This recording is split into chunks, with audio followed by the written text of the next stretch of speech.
پر مزید مشاورت کی تجویز بھی دے دی۔ پارلیمنٹ آمد پر مولانا فضل الرحمان نے صحافی کے سوال پر کہا کہ دیکھتے جائیے دیکھتے جائیے۔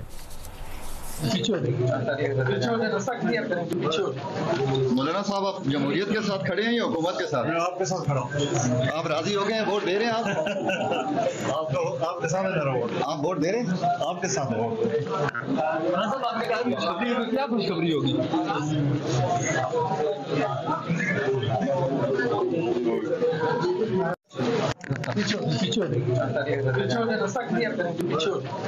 مولانا صاحب آپ جمہوریت کے ساتھ کھڑے ہیں یا حکومت کے ساتھ؟ میں آپ کے ساتھ کھڑا ہوں۔ آپ راضی ہو گئے ہیں؟ ووٹ دے رہے ہیں آپ کے سامنے دے رہا ہوں۔ آپ ووٹ دے رہے ہیں؟ آپ کے ساتھ کیا خوشخبری ہوگی؟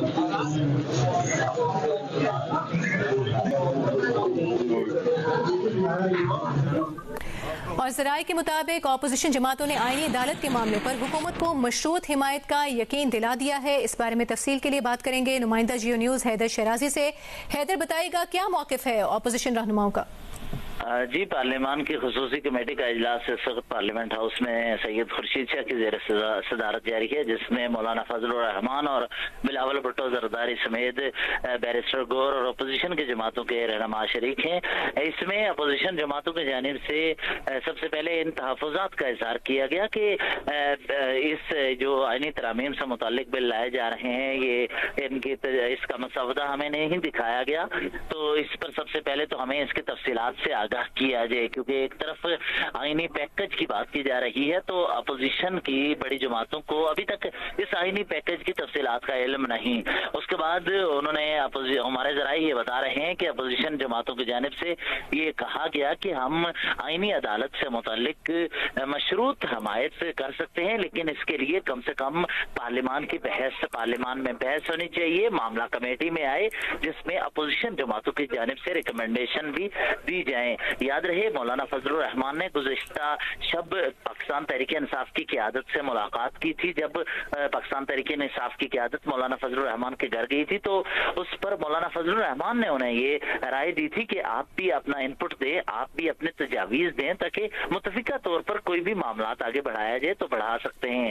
اس کے بعد ہمارے ذرائع یہ بتا رہے ہیں کہ پاکستان تحریک انصاف کی سینئر قیادت نے اپنی بھی کچھ تجاویز تیار کی اور اپنے وکلاء کے ساتھ مشاورت کے بعد آئینی معاملات پر بحث کی، اور اب بیرسٹر گوہر، عمر ایوب خان، شبلی فراز اور صاحبزادہ حامد رضا یہاں اس اجلاس میں شریک ہیں، اور ہمارے ذرائع یہ کہہ رہے ہیں کہ مشروط جو حمایت کی بات کی جا رہی ہے اس کے پیچھے یہ بیک گراؤنڈ بتایا جا رہا ہے کہ اگر آئینی عدالت کا قیام ہوتا ہے اس میں ججز کی تعیناتی، ان کو مراعات، ان کی تجربہ یا اس کے حوالے سے بھی معاملات پہلے کمیٹی میں زیر بحث آئیں اور اس کے بعد باقی دیگر معاملات کو اسی کے ساتھ دیکھا جائے۔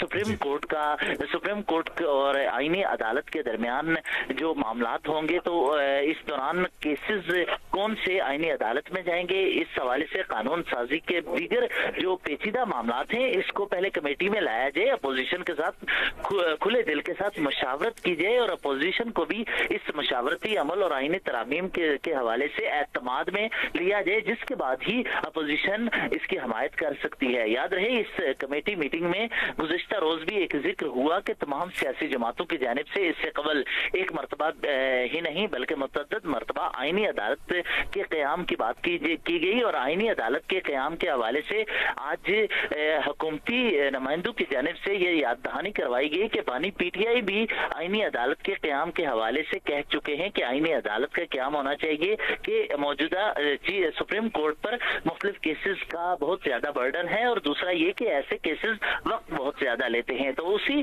معاملے کو بنیاد بنا کر بتایا گیا کہ اگر بات کرنی ہے، معاملات کو آگے بڑھانا ہے تو اس طرح بڑھایا جائے کہ پارلیمان میں ان معاملات پر ڈیبیٹ ہو، جس میں ایک بات واضح کی گئی کہ جو تجاویز حکومت اور اپوزیشن کے درمیان اتفاق رائے سے طے ہوں ان پر ہی آئینی ترامیم کے لیے آگے بڑھا جائے، اور جو اختلافی معاملات ہیں ان کو